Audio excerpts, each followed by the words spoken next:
I'm not going out. The kids can order pizza. I'm just done with this week.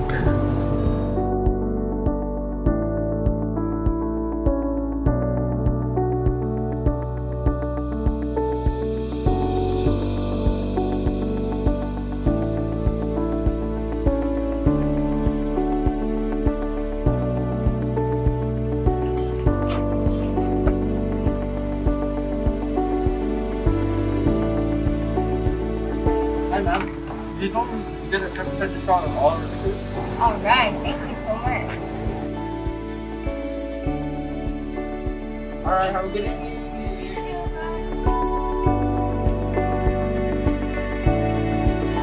Thank you, Circle K.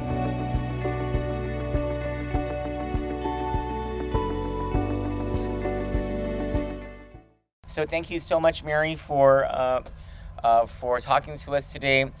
Please give us your reaction to the news today and how this affects the employees and the businesses covered by the Guam Hotel and Restaurant Association. Well, first of all, these restrictions and new guidelines affect the entire community, and GHRA is only representative of so much. But I understand that we have always been very active with what the government has been doing. In fact, the last 8 months, we've been working with the government and with the private sector to vaccinate more people. So it does go in line with trying to encourage more vaccinations. But everything that we discussed with Department of Public Health and Social Services as of yesterday afternoon was actually in line with the recommendations made by the Physicians Advisory Group. So we do appreciate the opportunity to continue to working with them, but the options that were on the table are not what was shared earlier today. So the options for businesses were not really considered because going directly to 100% vaccinated is not what we had discussed.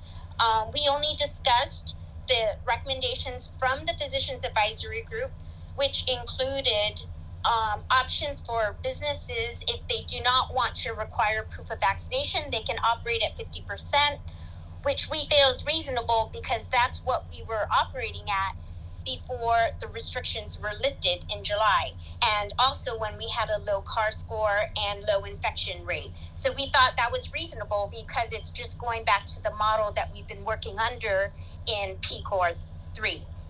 And then also, if businesses wanted to operate at 100%, then they had to guarantee that they were checking for proof of vaccinations. So if you do not check for proof of vaccinations, the recommendation was operate at 50% capacity with social distancing, mask mandates, and signing in with the log for contact tracing. If you want to operate at 100% capacity, the option would be only to ensure people are fully vaccinated, and that would be required upon entry. The one thing that definitely we weren't aware of and did not agree to was to fully mandate vaccines at the workplace. GHRA has never agreed to mandating at the workplace. In fact, all we've ever done is encourage vaccines at the workplace. And we actually have held several clinics in the last 7 months with AMC and GRMC, but we have never pushed for mandating vaccines in the private sector. We strongly agree that that really is up to every employer because there are costs associated with testing every week, and whether that cost should be borne by the employee or by the employer is really up to the businesses. And then the other thing is, we were told by the Physicians Advisory Group, and my discussion with public health was to allow a period of 3 weeks to get this mandate in place because, one, it allows people to go get vaccinated if they want to participate in the sports or events, because a lot of people have things coming up in the next 3 weeks for events, and if they have reservations. So it allows at least a time frame to get fully vaccinated if you want to go out.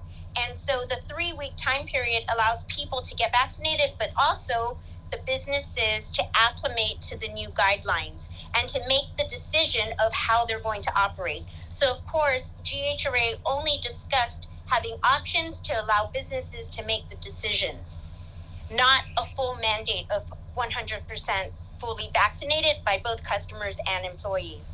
So today's EO was actually quite a surprise and very different from what we had discussed, because we truly believe businesses need time to acclimate to the new requirements, to allow for training and scheduling of staff, but also to put the proper protocols in place and to notify the public on what your new requirements are for your establishment. And so those things need time, and the business organizations need to also communicate and help our business community in providing resources and information. And then the last piece is really that the announcement, again, to go to full 100% access with proof of vaccination. We did recommend initially that in the meantime, just follow either the paper CDC card or second proof of vaccination or a photocopy of it on your phone. But we really strongly suggested that we use the QR code, which GHRA and AMC have been using with the Airbnb program. And we actually launched it at the Economic Forum in June. So we have a QR code that would be seamless for the community and wouldn't require more people to staff it up at businesses. And it actually allows access to public health to monitor QR code access at all establishments, but it also helps digitize and more effectively manage the contact tracing process. Okay. Thank you so much, Mary. Thank you for letting us know what GHRA's involvement has been, and the recommendations from GHRA, and finally what your reaction is to the executive order that was just released today. Thank you so much.